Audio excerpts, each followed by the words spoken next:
Bueno, vamos a empezar. Ajá, el tema de hoy es la primera parte de diseño. Nosotros, como les comento en la clase, vamos a ir como adelantando, ¿no? Como vamos a ver las cosas a un modo menos profundo y luego más profundo, ¿verdad? Entonces, varios temas que están aquí ya lo hemos le hemos pasado de alguna manera. Incluso recuerden que por un cambio de estrategia empezamos el desarrollo antes, pero ustedes ya han hecho wireframe. Estos son temas de refrescamiento también que tienen que ver con ATI 1 y ATI 2 con que ustedes ya han trabajado. Pero lo vamos a ver desde un enfoque hacia el lado de desarrollo de mobile, ¿verdad? Vale acotar que además en algunos casos vamos como a ir a profundizando un poquitito más sobre ese tema. Digamos, lo hemos estado viendo, pero lo vamos a ir profundizando. Este tema se va a dividir en dos partes, parte uno y parte 2. El miércoles tenemos la otra clase. El diseño no es solo cómo se ve y cómo se siente, el diseño es cómo funciona. En una idea, esta es la idea que guía todo el proceso del diseño de interfaces móviles que veremos hoy. ¿Qué pasa?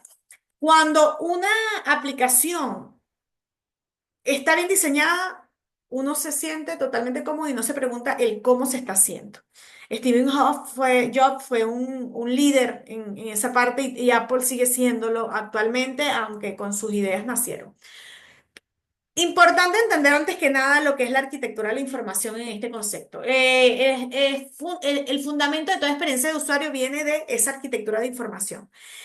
La arquitectura de información, los productos móviles verdaderamente exitosos tienen una arquitectura de información bien pensada. Definen no solo cómo se estructura la información, sino también cómo la persona interactúa con ella. Nosotros el día a día estamos correlacionados con aplicaciones móviles, pero ¿qué sucede? Muchas veces no internalizamos lo que significa y cómo lo vemos. ¿El qué es? Bueno, es cómo organizo ese espacio, cómo defino el uso. ¿El por qué es importante? Porque necesitas tener modelos de iteración distintos, está basado en contexto real, lo hemos hablado, una persona, no es lo mismo una gente que utilice la aplicación cuando está en la calle que cuando yo estoy en la oficina, que es más tipo aplicaciones web, o bueno, depende también si estoy utilizando una tablet porque soy operador, o si voy a utilizar un dispositivo de wearing, de vestido, como lo que es un reloj inteligente para deportistas. Entonces, entre más simple, mejor. ¿Y cuáles son las entregables de este proceso, de lo que es la arquitectura de la información? El cómo se ve. Tenemos los workflows, los wireframes, los mockups y los prototipos. Y todo esto ustedes lo han visto en algún momento de las asignaturas anteriores e incluso lo han estado trabajando. Y fíjense cómo después de haber tenido 2 semestres de experiencia, cuando nos sentamos con el usuario, implicó ciertos cambios, ¿ok? Entonces, la arquitectura de la información tiene 5 disciplinas. La arquitectura de la información, diseño de interacción, diseño de información, y diseño de navegación y diseño de interfaz. La arquitectura de la información organiza los datos en el espacio, mientras que el diseño de la interacción es cómo ese usuario puede interactuar con la información. Es crear esa experiencia que nos permita que sea cómoda, simple, ágil, que el usuario no se sienta perdido en el sistema. El diseño de información, por su parte, es el diseño visual, el cómo el usuario va a evaluar ese significado y la dirección dada esa información. Eso que estábamos hablando de, bueno, ¿cuál es la diferencia entre una aplicación web y una aplicación mobile? Ahorita es mobile first, es primero la parte mobile. Es como le das prioridad a cómo en el teléfono se ve, es cómo lo diseña. Y por supuesto el diseño de la navegación. La navegación es la interacción que permite navegar a través de la parte del contenido, pero también está casado en la parte web con nuestros navegadores, con el browser. Puede ser diferente la experiencia en un Chrome que, que, que una experiencia en un Firefox. De la misma manera, en los teléfonos, el diseño de navegación tiene mucho que ver con las plataformas. No es lo mismo estar en un Apple que estar en un Android, ¿no? Que estar en un Samsung que estar en otro modelo de dispositivo. Entonces, esas etiquetas activadores que guían al usuario para poder moverse en ese espacio. El diseño de interfaz es el paradigma visual que crea acción y comprensión. Es el lenguaje visual de la aplicación. Es el cómo esa data se refleja. Se integra el diseño de la iteración, el diseño de la información, el diseño de la navegación y el diseño de la interfaz son todos 5 disciplinas propias que nos llevan dentro de la arquitectura de la información a cómo interactuamos, mostramos datos, nos movemos en el sistema y la interfaz se comunica con nosotros. Entonces, en los elementos que tienen que ver con esto son como capas, ¿no? Tenemos un diseño visual, tenemos un diseño de interfaz, que es el diseño de navegación, que es el diseño de la información, un diseño de la interacción, arquitectura de la información, especificaciones funcionales, requerimientos de contenido y necesidades propias, objetivos del sistema.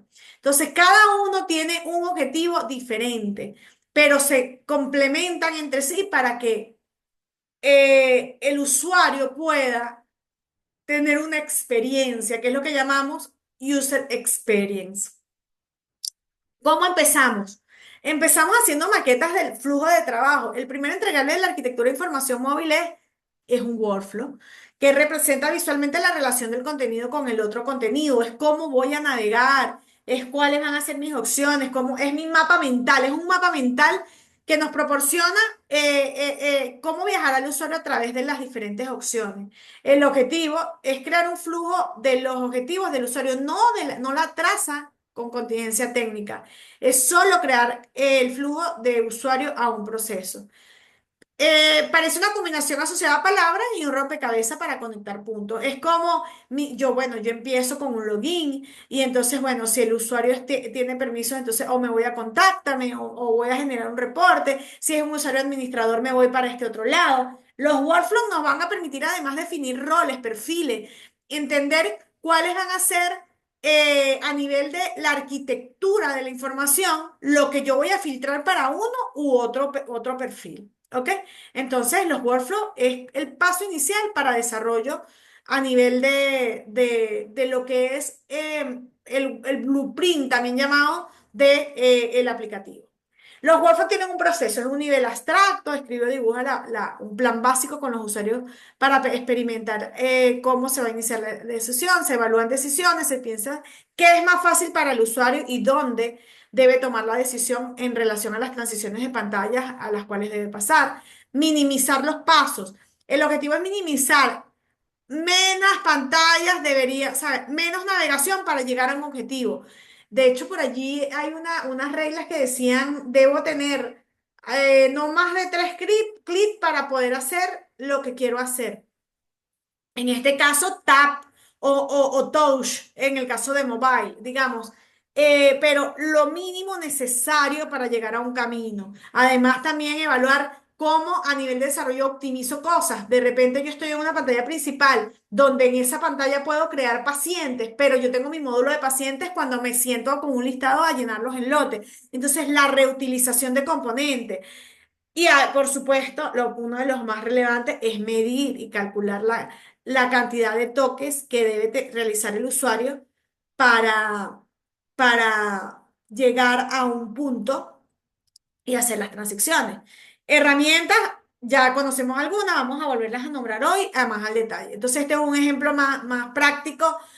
Se carga la app, se chequea si está logueado, si es válido, haces un fetch para el lenguaje. Digamos, este está un poco más hacia abajo en la parte técnica, pero podríamos tener workflows de diferentes niveles, donde solo hablemos de opciones de usuario y y mucho más ligero a nivel y menos técnico, ¿ok? Entonces es útil en cualquier fase del proyecto. Los wireframes, el siguiente paso luego de la estructura de la pantalla, una vez que el wireframe es hora de pasar a una estructura de wireframe. Un wireframe es un proceso, hablamos de workflow, ahora vamos a wireframe. Es un boceto bidimensional de las pantallas clave y las características de interfaz que muestra todas las pantallas claves del sistema, elementos y cubiertos de cada pantalla, contenidos importantes que se mostrarán, cómo se itera con las pantallas y la jerarquía.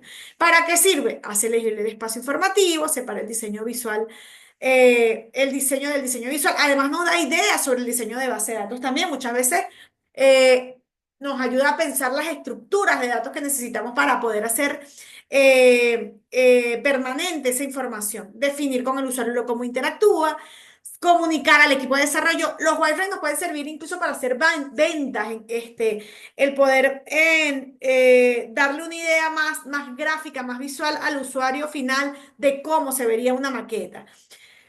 Detectar problemas tempranos, 5 o 10. Fíjense que ustedes hicieron wireframe alta fidelidad y el odontólogo pudo detectar ciertos temas, pero con un wireframe baja fidelidad en una primera entrega también lo podríamos haber hecho. Incluso hay wireframe que se hacen en papel. Con papel y lápiz, ustedes pueden dibujar maquetas. Inicialmente, ¿cómo definieron ustedes los wireframe? El prototipo que hicieron en Figma, que es alta fidelidad, aunque no con HTML para ser útil o utilizado. Sin embargo, herramientas como Figma permiten generar HTML y CSS. Entonces, sí hay una conexión por allí. Pero con un wireframe no hay ese código que sirva de base, pero para poder llegar a esa fase de un prototipo necesitas haber diseñado. Yo estoy segura que ustedes antes de montar su maqueta, de montar sus pantallas iterativas con Figma, primero pintaron en lápiz y papel como un wireframe para tener una idea más clara de que hacia dónde iba a llegar. ¿Ok? Un wireframe tiene beneficios como estimación precisa, permite la comunicación, nos permite ahorrar dinero, es mucho más rápido que desarrollar, detección temprana de los errores, un flujo claro se correlaciona directamente con lo que tiene que ver con la plantilla, con las pantallas y en el impacto de costo que tiene que ver con el ahorro del dinero. Entonces, un wireframe es una herramienta súper útil y podemos hacerla en herramientas como Figma, que también nos permite hacer prototipos, como en Balsamiq. En Balsamiq es mucho más parecido a lo que es un wireframe porque no maneja muchos colores y fuentes. Hay otras como Mock Plus, como Aura RP o papel y lápiz y papel. Un wireframe se puede hacer en lápiz y papel. De hecho, las metodologías ágiles están en pro de eso, de que hagas lápiz y papel y anexes eso dentro de una sesión de levantamiento de información.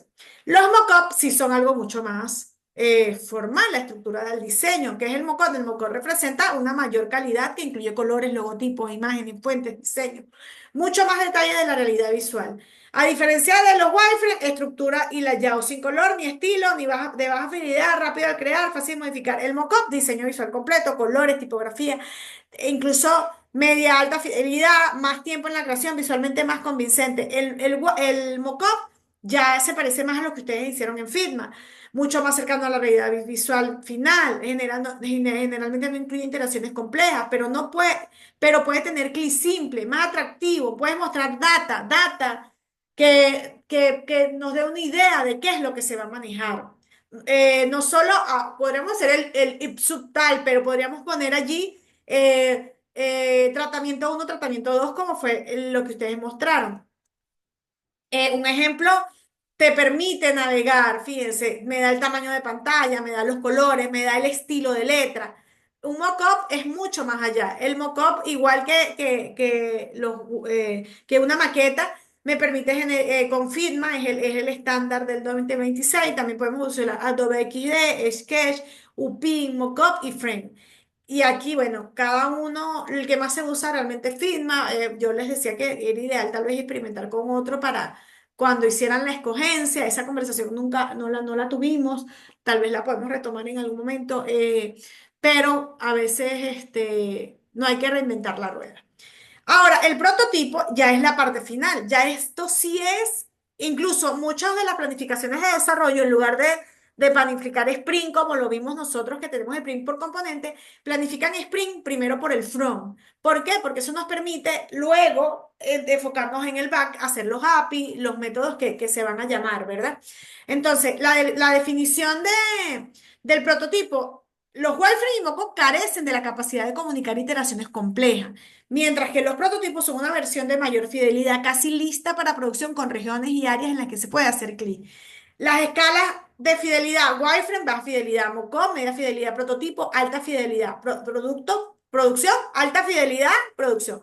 En un prototipo con HTML ustedes ya pueden estar haciendo carga de data, mockup, para luego hacer filtros, por ejemplo. Entonces, eso hace un diferenciador. Aunque Figma nos ayuda a que podamos tener HTML y CSS, no genera y esa iteración tan al detalle. El diseño de alta calidad, casi listo para producción con iteraciones reales, regiones chequeables, el usuario puede navegar entre pantallas como si fuera la app real, muestra cómo funciona, no solo se ve, demuestra las características principales interactivas Puede ser HTML5 creado en Figma, InVisual, con frameworks como Bootstrap o Foundation. Entonces, en el caso de la mayoría de los frameworks, incluso tenemos la parte de lo que es la maqueta, a nivel de lo que es los templates. Entonces, eso ayuda. Los templates podrían ser, y eso es válido, que ustedes lo manejen así dentro de los próximos sprints, que lo primero que se haga sea eh, las maquetas, la parte visual, y luego el backend alimente a eso, porque eso nos va a ayudar a, por lo menos en el daily, a hacer MIDI planning, MIDI review, que nos permitan identificar, "Ah, mira, vamos así, y ay, no, aquí esto no era así como lo pensamos". Me explico, por eso la importancia de separar nuestros history a nivel de capas también podría ser una ventaja. Bueno, el nivel de prototipo puedes tener funcionalidades que se parecen mucho a los wireframes, pero ya navegables. Lo que falta implementar es la lógica. Y bueno, las mismas herramientas Figma, ProtoPie, Origami Studio, Adobe XG, InVision. InVision murió. InVision es algo prototipado, pero queda por allí alguna legacy, pero es importante mencionarlo. Pero el soporte murió en el 2024. Hace 2 años no está dando soporte ya esta herramienta. Los blueprints pueden verse a nivel de workflow como maqueta general o pueden verse a nivel de prototipos como más al detalle. Le llaman blueprint, la parte viene de la ingeniería cuando hacen edificios por el color azul como de arquitectura, lo que fueron es los planos, por eso es este estilo. Pero por ejemplo en mi caso yo he trabajado en empresas donde el blueprint se pide como parte de la definición del producto junto a los workflows, pero también puede entregarse a posterior del prototipo en otras organizaciones. Y bueno, esto nos lleva a las guías de diseño. Cuando ustedes ya tienen un prototipo que ya están pensando en los wireframes, ustedes ya definen, en el wireframe ya pueden definir de hecho lo tienen así en sus entregables, como un banner. Yo voy a definir este menú y esto va a ser común. Eh, yo voy a definir este tipo de letra para que todos los utilicen. El color, lo que es la paleta de colores. Entonces, antes del prototipo y antes del wireframe, que no lo tienen dentro del primer entregable, de lo que es la maqueta, cuando ya empiecen a hablar de colores, ya tienen de colores, de formas, de tipos de dispositivos, ya tienen el momento para hacer la guía de estilo. Esta es otra cosa, así como el DOR y el DOD, es otra cosa que debería estar en un sitio común que todo el mundo le pueda acceder. ¿Ok? Entonces, ahí la recomendación es que también esté dentro de ese directorio de proyecto del Drive, ese documentito, así como tienen el artefacto, que es el documento técnico final que nos llevó al análisis de por qué escoger React Native y es el que le entregaríamos a un cliente. Entonces, fíjense que hay documentos transversales que aplican para todos los componentes. Y eso es la guía de estilo. La guía de estilo nos brinda el branding visual, los colores exactos, el head, el RGB, la tipografía, el logotipo, la iconografía.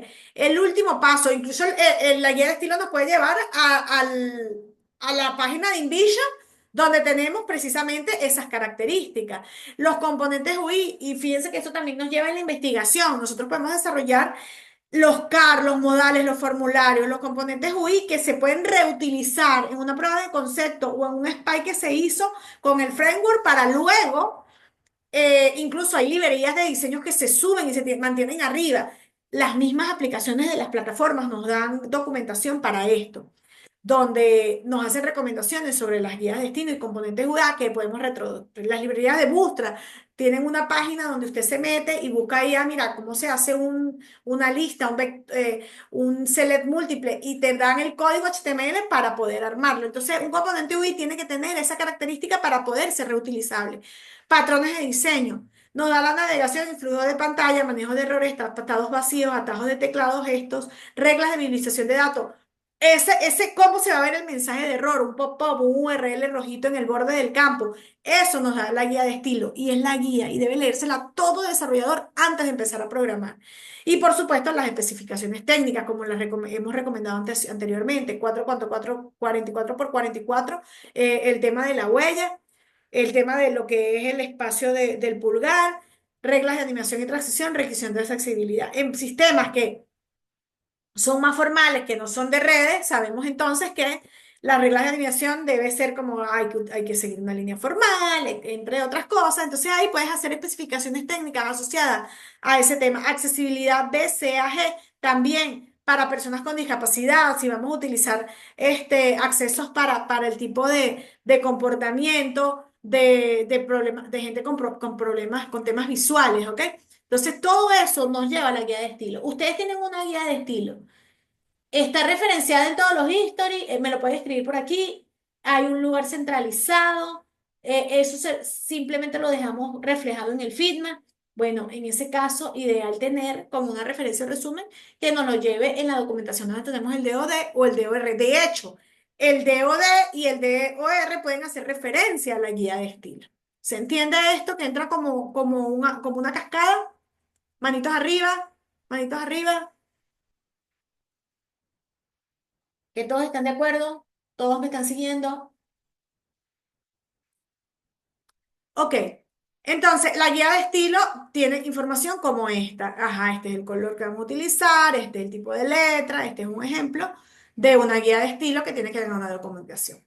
Entonces, en conclusión, el núcleo de UX, la arquitectura de información bidiseñada es diferente entre una aplicación exitosa y una aplicación fallida. No es opcional. Los procesos interactivos, workflow, wireframe, mockup, prototipo, prueba, guía de estilo, cada paso reduce el riesgo y el costo. Simplicidad sobre la complejidad. Las mejores app son las más simples, menos pasos, mejor UX. Las reglas de los 3 clics aplican. En este caso con Touch, ¿ok? Eh, probar antes de codificar. Un wireframe en papel cuesta cero tiempo de desarrollo. El mismo error en código puede costar semanas. Herramientas son medios y no fines. Fitmatch, Sketch, papel y lápiz son herramientas. Lo importante es el pensamiento de diseño atrás de eso. ¿Ok?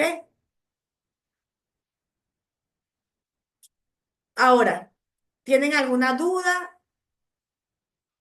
Esto refresca la información que ya traían y conocimiento en la práctica. Su guía de estilo es un documento vivo que está centralizado para todo el equipo y fue considerado en el DOD o en el DOR. Leo sus comentarios. ¿Ok? Bueno, las referencias las tienen aquí para entrar. Si encuentran en un URL roto, un punto adicional al que consigue URL roto en mi documentación. Las herramientas siguen siendo las que ya conocen y sobre la base de esto y las referencias sigo recomendando todo lo que tenga que ver con las plataformas a nivel de el material design porque eso les va a ayudar también en la práctica de la implementación. Agregué esta opción de los glosarios en los términos clave, arquitecturas, mockup, prototipo, workflow, Rise. Tenemos que entender la diferencia, pregunta de examen, UX, árbol de navegación, diseño, iteración y guías de estilo. Arquitectura, este es el resumen de la primera parte. Vimos arquitectura, las disciplinas que son workflow, wireframe y mockup, prototipos, guías de estilo y pruebas de diseño. Y mantenerlo simple es el principio para toda buena arquitectura móvil. Con esto cierro la clase de hoy, que como les decía, era un refrescamiento, repaso de lo que ya hemos conocido, pero si quisiera escuchar